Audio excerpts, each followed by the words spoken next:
Fábio, me fala um pouquinho da empresa, qual é o objetivo dela e como é que tem sido aí operar essa empresa durante o confinamento aí, a pandemia. Legal. Bom, Luiz, primeiro, muito prazer. Obrigado aí por ter feito o convite para a gente. Bom dia aí para a audiência, boa tarde, boa noite, não sei a hora que o pessoal vai ouvir isso. Primeiro, assim, dizendo como nasceu a gente, né? De onde surgiu a ideia da Sales Farm. Eu sou empreendedor há 20 anos, né? Então, apesar dessa aparência aqui de novinho, que nem tanto mais assim, mas assim, eu já tenho outras empresas, né? E na última empresa, inclusive, Luiz, eu tocava como head de vendas uma operação com mais de 70 vendedores, já trabalhando nesse modelo que a gente chama de inside sales, que é o modelo de vendas online, né? Ou seja, as pessoas elas fazem todo o processo de vendas de dentro do escritório. E aí, ainda no ano passado, eu já vinha percebendo algumas dores relacionadas a essa área de vendas. Uma delas, eu não sei o quanto o pessoal está por dentro, mas um número que eu acho que é interessante, no ano passado, o Brasil contratou 14 mil vendedores e demitiu 13 mil vendedores. Ou seja, mesmo antes da pandemia, o turnover de profissionais de vendas já era gigante, né? Por outro lado, as empresas normalmente já vinham em um processo de digitalização, se adaptando a esse modelo de vendas online, mas ainda é uma coisa muito embrionária. Grande parte das empresas tem muita dificuldade a gente chama, de escalar suas operações de vendas adotando esses métodos de vendas online. Então, essa era uma dor que já existia, mesmo antes da pandemia. E aí eu e o meu sócio, como empreendedor, fui me especializando nessa questão de vendas online, né, Luiz? Esses conceitos que a gente fala muito hoje. E aí a gente começou essa ideia de, poxa, imagina se o profissional de vendas pudesse trabalhar com melhor qualidade de vida. Se ele pudesse trabalhar remotamente, ganhando dinheiro. É como se fosse, Luiz, o Uber das vendas, né? Eu penso, pessoalmente, que vendas é uma forma acessível e democrática de qualquer pessoa gerar renda e alcançar sucesso na sua vida. E agora, se a pessoa puder, então, fazer isso da sua casa, tendo acesso a bons produtos, então essa foi a nossa ideia mesmo antes da pandemia. Criar o que a gente chama lá de marketplace, né? Toda a plataforma que conecta uma ponta à outra, e a gente começou a validar isso em outubro do ano passado. Mas assim, como eu sou sócio de uma outra empresa, uma grande empresa na área de software, tocava a operação lá como head de vendas, na minha visão, era uma coisa secundária, que eu ia fazer bem devagar, com um timing bem flexível. Só que aí, em março, veio a pandemia, né? E aí você imagina que o que a gente imaginava já ia muito ao encontro de tudo que aconteceu. As pessoas trabalharem de home office, remotamente. Só que até então, Luiz, a gente tinha várias incertezas, né? Eu não tinha certeza que era possível ter um modelo 100% remoto. Eu não tinha certeza que teria sucesso um modelo concebido para as pessoas trabalharem 100% de casa. Só que a pandemia veio para antecipar essa realidade diante da gente e aí tornou verdade o que a gente estava imaginando. Então, cara, ali foi o momento de tomar uma decisão, né? Que, assim, se a gente realmente tem um propósito de impactar a vida das pessoas, trazendo vendas como uma ferramenta para que as pessoas possam mudar de vida, gerar renda e, por outro lado, resolver esse problema das empresas, tem que ser agora. Então, eu abandonei lá minha posição de head, continuo sócio da empresa, mas assumi uma posição de advisor. Meus sócios, cara, me deram esse apoio e desde março a gente criou e lançamos a Sales Farm na pandemia. Eu tive a experiência, acho que a gente vai ter uma história interessante para contar, como é criar uma empresa do zero de dentro de casa, né? Que foi literalmente isso que aconteceu. Agora, Fábio, uma coisa que ficou muito clara com a pandemia, e até esperando que ela acabe algum dia, né, é que o comércio eletrônico ele tende a crescer muito, porque hoje em dia, quem não tinha a experiência do comércio eletrônico, agora passou a ter por força do confinamento. Muito empresário, muita empresa não tinha a sua operação online porque achava desnecessário, achava que é bobagem, minha loja vive cheia, para que eu ainda vou vender na internet? Quer dizer, coisa. E aí aprendeu com essa situação agora que é necessário você ter um híbrido das duas coisas para poder sobreviver nesse mercado. Agora, uma coisa que é interessante nisso é que o vendedor ele estava em segundo plano. O vendedor só servia para atender a pessoa que vai à loja. E agora vocês estão colocando ele no mundo digital. Como é que está sendo a experiência? Porque a empresa de vocês prepara o vendedor para esse novo cenário, porque muitos dos vendedores não tinham a menor ideia. Usavam a internet para participar de rede social, não para vender. Né? Como é que está sendo essa experiência agora? Pô, que pergunta maravilhosa, Luiz, de verdade, assim. Bom, o que você falou foi acertadíssimo, assim. Obviamente, a jornada de compra do consumidor muda. E aí, o lojista, o vendedor, o empresário tiveram que se adaptar com certeza absoluta. Para nós, que já operamos há um tempo nisso, não mudou nada. Só houve uma aceleração dessa tendência.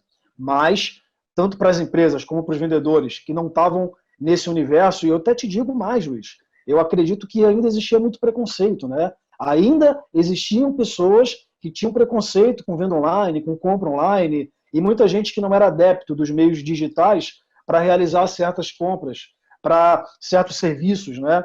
E hoje, cara, a gente vê... Quer ver um exemplo prático disso? Toda a área de educação. Quanto preconceito não existia com treinamento e formações online? E hoje, todo mundo teve que se adaptar e fazer esse negócio funcionar. Então, assim, isso é um pilar da nossa operação. A gente entendeu que para a gente conseguir fazer de forma escalável a montagem das operações para as empresas, a gente teria que ter um pilar de educação. Então, o que a gente fez, inclusive hoje, inicia um dos primeiros treinamentos que a gente está fazendo de formação de vendas. O que a gente está fazendo é criar uma academy mesmo, uma universidade de vendas, trazendo os maiores vendedores do Brasil. A gente está trazendo pessoas como Gustavo Malavota, Alfredo Soares, Thiago Concer, eu também vou estar lá, mas hoje, inclusive, no dia que a gente está gravando essa entrevista, a gente tem uma formação de vendas. Hoje já tem centenas de vendedores inscritos, se eu não me engano, mais de 400 vendedores.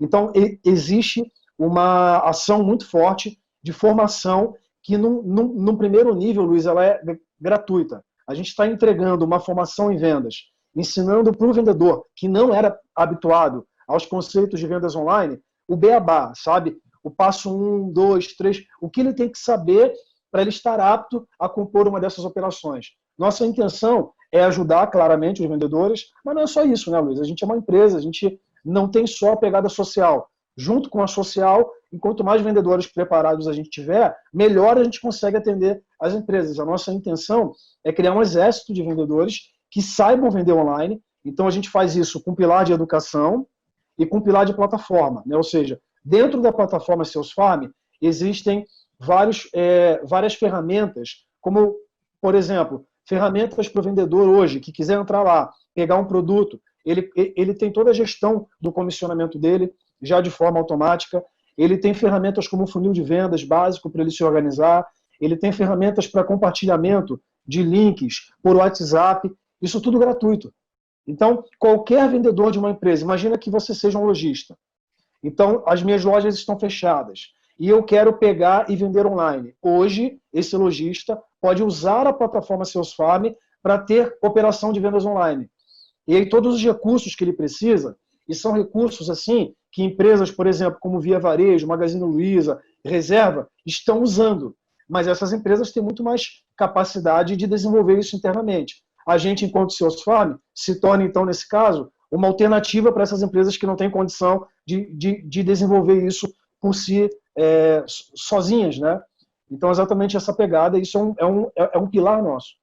Tá, deixa eu ver se eu entendi. Essa interface de vocês entre o vendedor e o dono, o lojista, para poder fazer comércio eletrônico, é só nesse sentido educacional, preparação de mercado para o cara, ou vocês também atuam como uma empresa terceirizada para fazer o e-commerce do cara? Como é que é isso? Assim, me explica melhor essa operação. Porque eu estou entendendo que você tem uma camada aí de formação do vendedor, né? Uhum. Você tem, ao mesmo tempo, também para o lojista, você tem a preparação do ambiente dele para fazer negócios e coisa e tal. Mas como é que é a tua integração entre esses dois lados? Porque uma coisa que me chama a atenção é o vendedor hoje pode ser o empreendedor amanhã, Exato, a partir do aprendizado com vocês. Como é que é isso, então? Cara, e genial, você conseguiu pescar um pouco da essência. A gente chama esse caminho de formação de jornada de sucesso do vendedor. E no final das contas, a gente quer que o vendedor se torne o que a gente está chamando aqui de forma lúdica, de um black belt, de um faixa preta.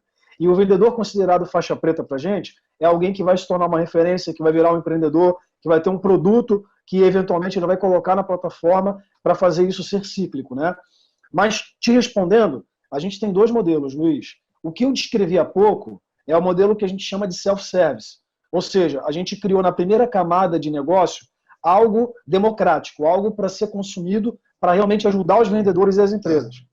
Isso nutre o segundo modelo de negócio, que é o que é a principal fonte de renda hoje. É o que a gente hoje, o que eu projetei de números em dezembro, a gente alcançou mês passado, assim, que é o full service. O que a gente está chamando de full service? Nós hoje estruturamos a operação de vendas para as empresas que contratam a gente. Então, hoje, as empresas que querem montar a operação de vendas, a gente faz toda a parte de construção do processo de vendas online, a estruturação desse processo, a terceirização desse time com esse pessoal que a gente tem na plataforma. Hoje a gente tem ativos centenas e uma comunidade já de mais de 6 mil vendedores que estão ali próximos a gente. Esses números assim foram muito rápidos. Então a gente pesca dentro do nosso aquário as pessoas com o melhor perfil para comporem os times terceirizados para as empresas.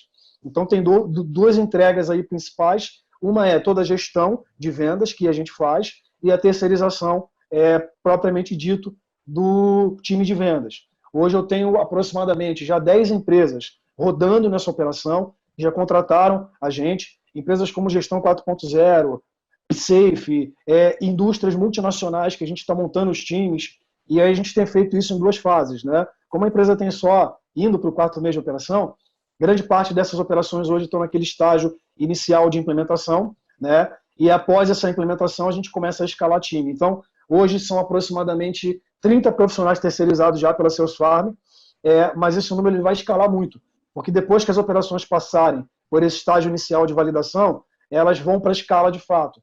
Então, se fossem só essas 10 empresas que já estão rodando, a gente já teria aí um número gigante de vendedores terceirizados. Mas todo o desafio nosso hoje, Luiz, já aproveitando para entrar nesse ponto, é nos estruturarmos assim em nível de escala para conseguir atender o maior número de empresas possível, né? Então, mais ou menos esses modelos de negócio que a gente tem hoje. Uma discussão que começou aqui em Brasília, que vai impactar o mercado de comércio eletrônico fatalmente, não tem como escapar disso, é essa questão do tal do imposto sobre transações digitais. Qual é a tua avaliação? Isso tende a prejudicar o comércio eletrônico? O cara pode repensar 2 vezes se vale a pena, o custo operacional é alto. Como é que você está avaliando esse assunto? Então, a gente, no nosso modelo de negócio, na primeira camada... Oi. Caiu. Acho que ele caiu. Ainda bem que existe uma coisa chamada edição.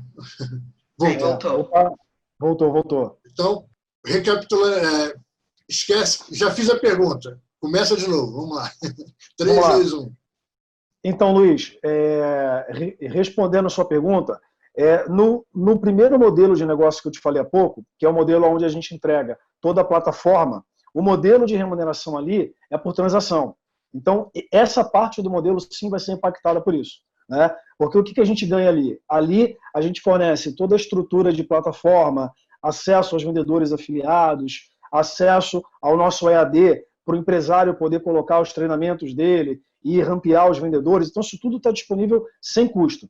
E a gente ganha ali em tarifa, ou seja, tudo que ele vende pela plataforma, a gente tem uma porcentagem que fica para Salesforce. Então, sim, nesse caso, a gente vai ser impactado. A plataforma já está preparada para isso. A gente é integrado com os maiores players que fazem essa parte de checkout de pagamento e etc. Então, isso facilita a nossa vida. E, por outro lado, o modelo full service já não. O modelo full service, embora a gente seja um modelo de intermediação, mas a intermediação via prestação de serviço, né? Então, a gente tem, hoje eu diria que a gente é híbrido, né? Parte do modelo vai passar por isso, mas parte do modelo não. Como é que é o sistema como é que vai ser o sistema de comercialização nessa plataforma de vocês? Ela é independente, quer dizer, é o vendedor lá com a empresa e não passa por vocês. Como é que é a remuneração de vocês num processo desse? Vamos lá. A gente usa o modelo de intermediação, que não é uma roda que a gente está inventando, é uma roda que já existe. Meu sócio, por exemplo, tem uma empresa que já há 10 anos atua nesse modelo, que é o EduLogos. Você tem outras empresas, todas as empresas de intermediação hoje que a gente conhece, como Uber, enfim, e outras plataformas. Então, a gente usa o mesmo modelo de intermediação e no nosso caso, é a empresa que nos contrata, né? Então, a gente emite uma nota para a empresa com tudo aquilo que ela tem de pagamento de comissão. E nós pagamos os vendedores. Ou seja, os vendedores, eles têm um contrato de prestação de serviço com a Salesforce. Majoritariamente, o nosso modelo, ele exige que o vendedor minimamente abra um MEI, né? Então, todo vendedor cadastrado na plataforma precisa ser uma PJ para a gente conseguir fazer essa relação atendendo a toda a exigência legal. E a empresa, ela não tem relação direta com os vendedores, ela tem relação com a Salesforce. Tá. E em relação à proteção dos dados, porque você está lidando com um grande banco de dados aí no país de vendedores, e isso implica LGPD aí para frente para ficar em cima de você. Quer dizer, como é que a plataforma de vocês já está adequada ao que vem sendo definido como lei geral de proteção de dados? Porque a lei em si ainda não está em vigor e ainda tem que regulamentar muita coisa, né? Mas como é que vocês estão se preparando para ela? Já está. Eu acho que essa é a vantagem da empresa ser nova, né? A gente já criou toda a base de dados e toda a estrutura de dados preparada para isso. Eu até tinha comentado antes com você, eu tenho uma outra empresa lá de software, a gente trabalha hoje com uma base de escritórios contábeis e mais de 300 mil pequenas e médias empresas, então lá isso é muito forte, né? A gente tem uma demanda lá vai ser muito impactado pela LGPD, então a gente traz essa bagagem um pouco de lá. A outra coisa que a gente está fazendo nesse sentido, um dos nossos clientes é a AppSafe, que é uma das maiores empresas especializadas em cybersecurity, e eles estão desenvolvendo um produto que é inclusive o produto que a gente está lançando aqui no mercado via Salesforce, que é exatamente para atender a exigência da LGPD, porque tem uma coisa que eu não sei se o pessoal sabe, então vale aqui até como uma pegada de informação, quem tiver na sua estrutura contratado algum sistema de cybersecurity, você de largada, caso haja algum problema, você já não é impactado pelas multas absurdas. Só pelo fato de você já ter um sistema que te previne em relação a isso. Então, a gente está alinhando uma parceria ali para já conseguir ter, enquanto Salesforce, já oferecer esse serviço em conjunto para todas as empresas que estão ligadas a gente. Porque a gente não sabe, de fato, quando a lei vai ser implementada, mas o que a gente já sabe é que as penalidades são assim, corre o risco da empresa quebrar, né, Luiz?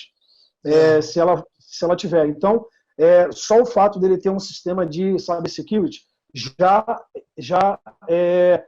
garante ele de não ter que receber essas multas absurdas. Então, a gente já está fazendo isso para não ter problema mais na frente. E em relação à empresa, quantos funcionários você tem? Hoje você falou até uma contratação recente que vocês fizeram, mas como é que opera hoje a Salesforce? Em São Paulo, em Brasília? Onde é que está a empresa? Quer dizer, ela é home office, pelo que eu estou entendendo, mas a sede dela ficaria onde hoje? São Paulo? E você tem interesse de expandir para todo o país? Como é que vai ser isso? Vamos lá.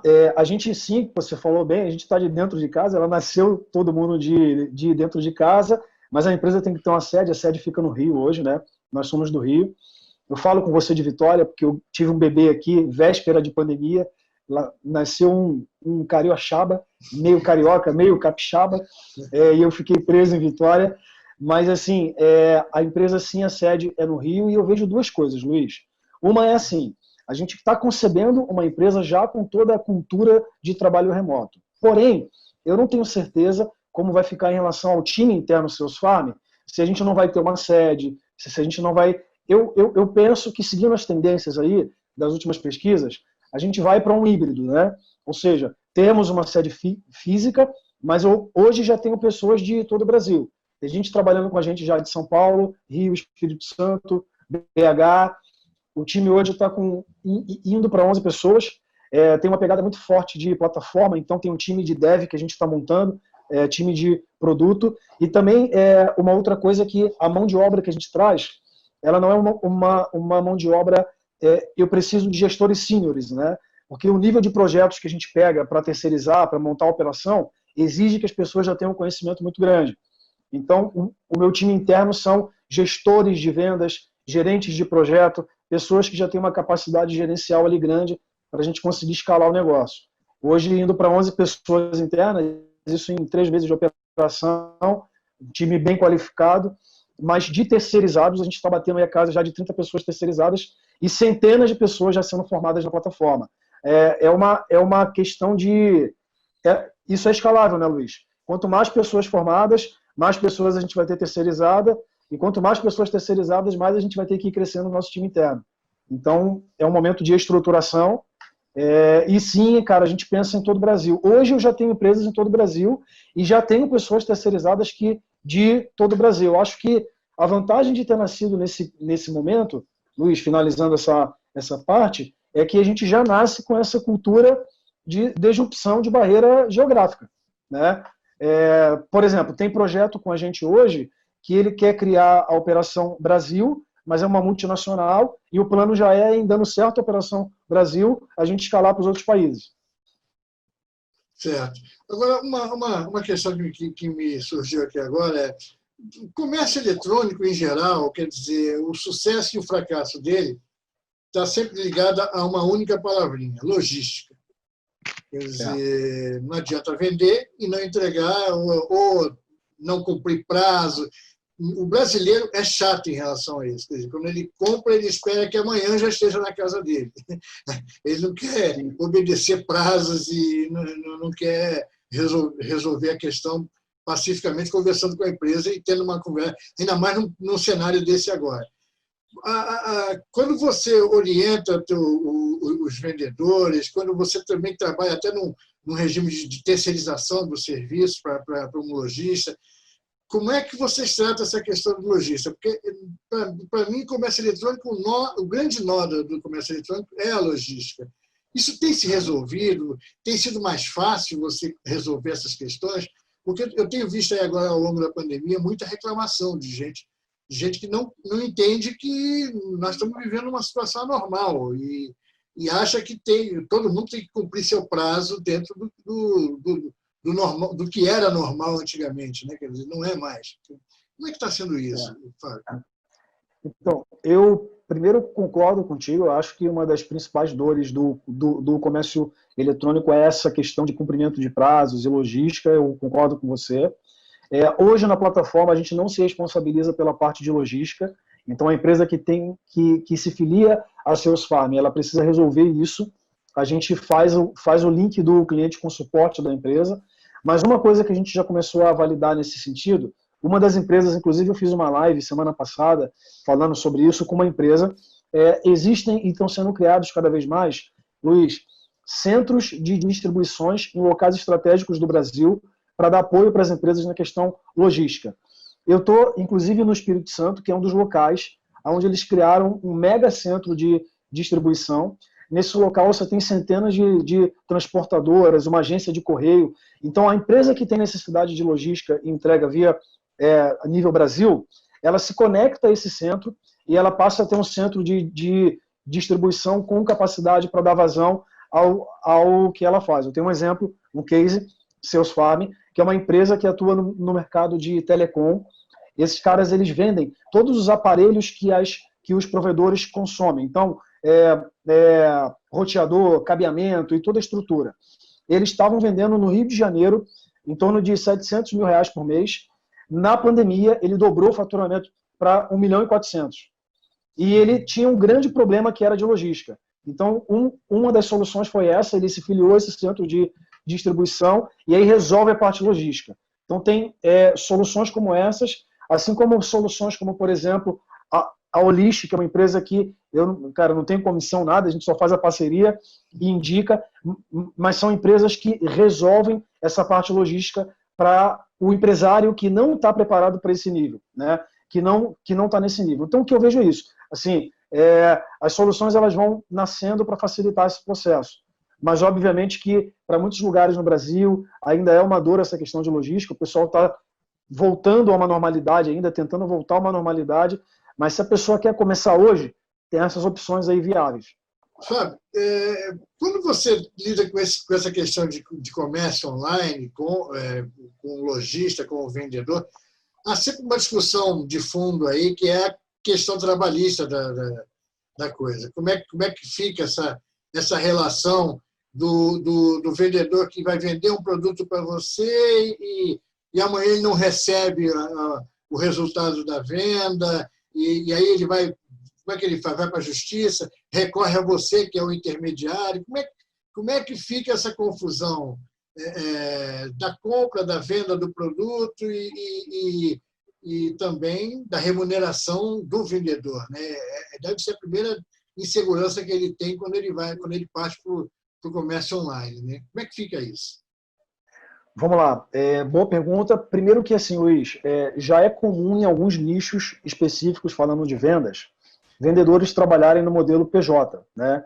No modelo de prestação de serviços. Você tem aí os representantes comerciais, os corretores de seguros, corretores de imóveis. Então, isso não é algo que a gente esteja inventando, né? Isso é algo que já existe essa demanda, em alguns nichos específicos.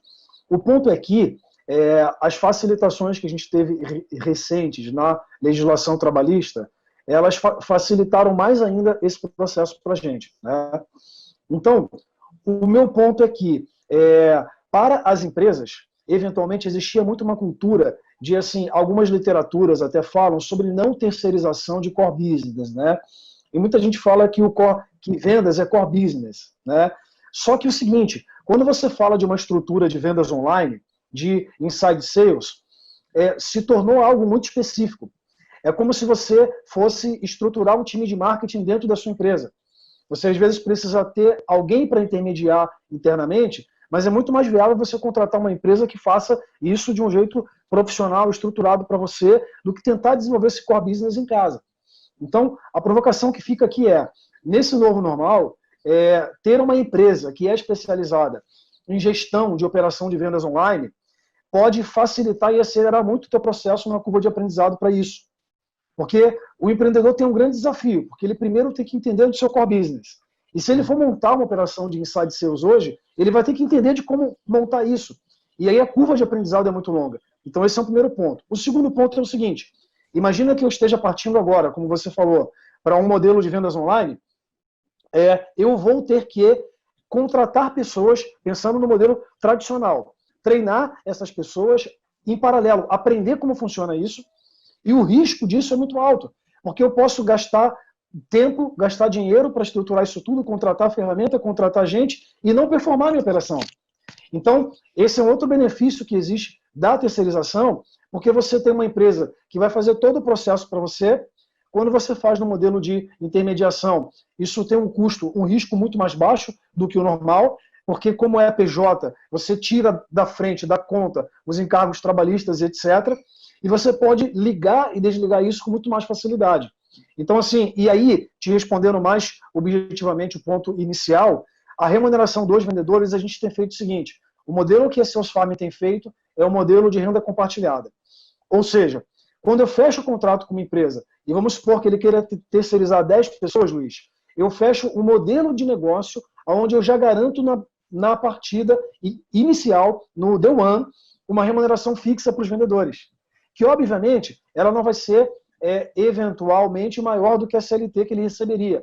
Mas, por exemplo, eu tenho pessoas que já entram ganhando tickets ali de R$1.000, R$1.500, R$2.000 iniciais, fora comissionamento. Porque na cultura de inside sales, a gente acredita que o vendedor ele tem que ser remunerado de forma híbrida, né? Ou seja, ele tem um fixo mais o variável. Porque como é um modelo que é um modelo menos... a CLT prende o funcionário, né? O funcionário tem um contrato de trabalho que exige que ele cumpra horário. E no modelo de terceirização PJ, eu não tenho esse elemento. Então, eu preciso gerar comprometimento na pessoa de outras formas. E uma das formas que a gente acredita é essa, é já garantindo uma remuneração, mas a pessoa tem toda a liberdade de estar da casa dela, ela administra o tempo dela. Então, essa conta ela passa a fechar. E aí, para dar segurança para as empresas, quem faz toda essa intermediação somos nós. Então, ou seja, quem paga a comissão, quem calcula, quem fecha contrato com os profissionais, somos nós da Salesforce. O lado bom é que a plataforma já tem isso tudo pronto, tá, Luiz? Então, hoje, o vendedor... O interessante do que você está dizendo é que isso permite, por exemplo, que o vendedor ele trabalhe meio expediente numa loja física e o resto do dia ele tira em casa, fazendo home office e continua o serviço do mesmo jeito. Exato. Essa é a nossa essência, Luiz. Tu falou, isso é a nossa essência, é trazer uma outra fonte de renda, é aproveitar o tempo que as pessoas têm em casa, né? A gente tem começado a fazer um projeto agora e testar isso com pessoas da terceira idade, Luiz. Isso é um sonho meu. Eu comecei a fazer isso com a minha mãe. Depois eu vou contar esse case melhor, não vou entrar em detalhe. Mas, cara, eu vejo muita gente muito bem capacitada, muito experiente, que tem tempo ocioso e que se a gente tivesse uma plataforma que pudesse ensinar essas pessoas e ela gastar o tempo, a experiência dela para ganhar dinheiro, né? É até uma forma que a gente vê de incluir essas pessoas nesse mundo digital, né? Que acaba excluindo as pessoas mais experientes, né? Então, com certeza, é um meio muito democrático para as pessoas gerarem, nem que seja uma renda extra, né? Todo mundo na família normalmente tem um parente que é professor, né? Que já está aposentado e tudo mais. E que ele pode voltar para esse mundo online, para ser professor particular, voltar a dar aula, ganhar dinheiro com isso, sem necessariamente ter que sair de casa, voltar a ir para uma escola, encarar o dia a dia de uma escola. É uma proposta interessante, né? E acho que vai ser muito difícil, quando acabar a pandemia. Acho que é uma discussão que a gente tem que levar para frente. Eu queria entender qual é a sua linha de pensamento em relação a isso. Como que nós vamos... como é que será o mundo depois dessa pandemia? Porque para o empresário, vale a pena manter uma estrutura gigantesca de loja, com 300 vendedores ali parados, ali postados na porta, esperando que alguém entre? Ou é melhor potencializar essa coisa, metade aqui, metade em casa, vendendo pela internet até para outros cantos do país? Como é que você vê o mundo pós-pandemia no comércio eletrônico, principalmente, essa parte de comércio eletrônico? Pô, excelente pergunta, Luiz. Olha, da minha visão aqui, eu vejo uma aceleração de tendência promovida por dois aspectos fundamentais. Um, o comportamento de consumo mudou, ponto.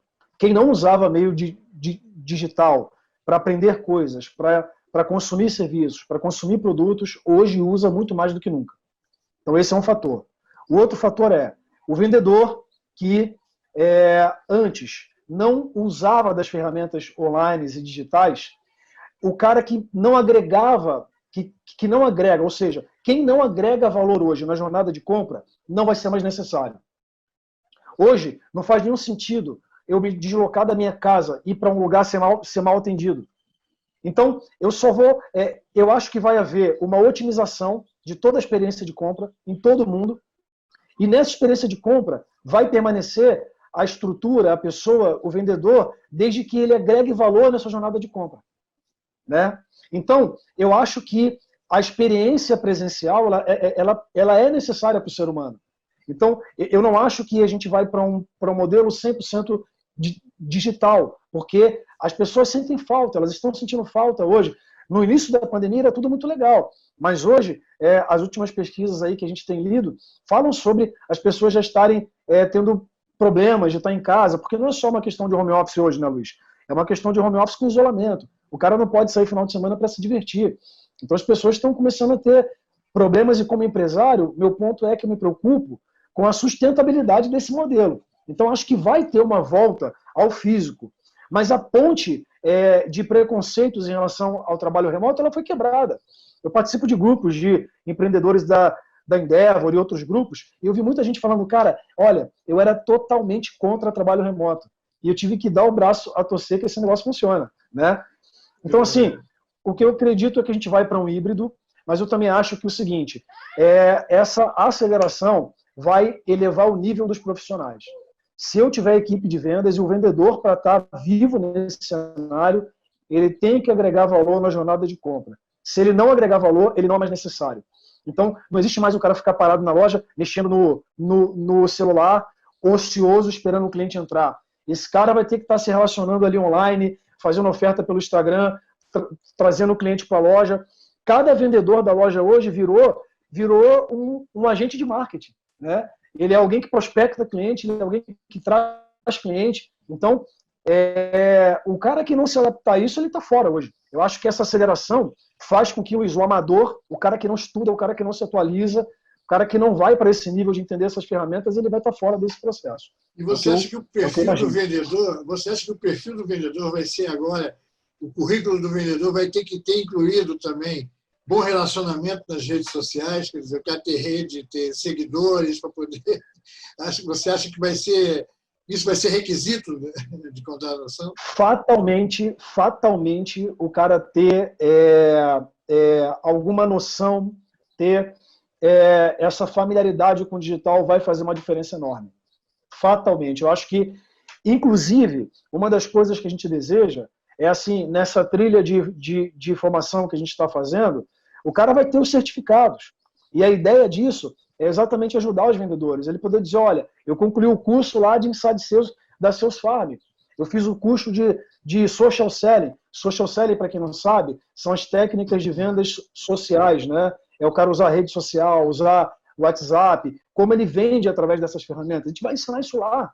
Então, acho que sim, Luiz, vai fazer uma diferença enorme. E você acha que o recurso da videoconferência, como a gente está fazendo aqui agora para a entrevista, que eu estou adorando esse cenário novo que se criou, porque eu estou falando com gente de fora de Brasília, que é muito bom. Mas você acha que o recurso da videoconferência ela vai ter que estar inserida nesse contexto, na relação vendedor e cliente, para que eles possam conversar assim como a gente está conversando, você pegar, mostrar o produto, olha, tem aqui, está aqui o produto. Você acha que esse tipo de ferramenta vai ter que estar inserida no contexto da venda? E você, aí já extrapolo, a empresa de vocês permite dar esse recurso ao vendedor? Como é que vocês estão fazendo no processo de terceirização, óbvio? Legal, boa pergunta. Para a gente que já trabalha com Inside Sales há muitos anos, então eu vou te dar um exemplo. Eu vendia software na minha antiga empresa, né, que é Amigo. É software de gestão financeira para pequenas empresas e software de gestão para contabilidades em todo o Brasil.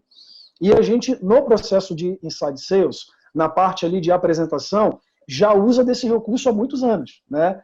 Então, é um pouco do que eu digo. Para a gente que está nessa pegada, não é nada novo. Mas para a maioria das pessoas que não estavam, é uma aceleração dessa tendência. Mas o que eu digo então, depende do tipo da venda, Luiz. A gente chama de venda complexa, né? Ou seja, tem tipos de vendas, tem vendas que são vendas mais assim, a gente fala com pouco contato humano, vendas que são mais orgânicas. Eu não necessariamente preciso criar uma etapa ali para complicar a estrutura da venda, mas para o cara que vendia serviço antes e ele necessariamente visitava presencialmente o cliente, você imagina, Luiz, quantas vezes, eu já passei por isso, mas quantos profissionais às vezes, o cara não pega um avião, sai de um estado para o outro para fazer uma reunião de meia hora para assinar um contrato e vir embora. Olha quanto dinheiro, quanto desperdício de tempo não gasta, o que poderia ser resolvido por uma videoconferência. Então, sim, eu acho que muitos mercados, muitos nichos, principalmente quem é prestação de serviço, e geralmente é uma venda que você tem que explicar, tem que ensinar e tal, com certeza a adoção dessas metodologias ela vai ser assim, já está sendo, na verdade, né? E a gente vem para educar as empresas nesse sentido, Luiz. Porque parece que não, mas, cara, o empresário às vezes não sabe por onde começar, né?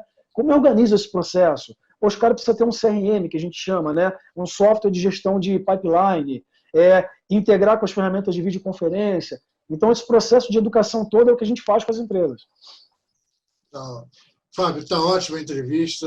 Eu te agradeço muito pela atenção. Fica aberto aqui o convite para você, sempre que tiver novidade, à medida que você for acompanhando aí o desenvolvimento da empresa, o crescimento dela. Fica aqui o convite para você voltar aqui a falar com a gente, mostrar como é que tem sido essa aventura aí de criar um comércio eletrônico agora já com empresas híbridas no mundo. Como é que fica esse mercado em relação a isso, né? Tá bom? Legal. Um abraço para vocês, então, e te agradeço pela atenção. Eu que te agradeço, mestre. Obrigado. Sucesso aí.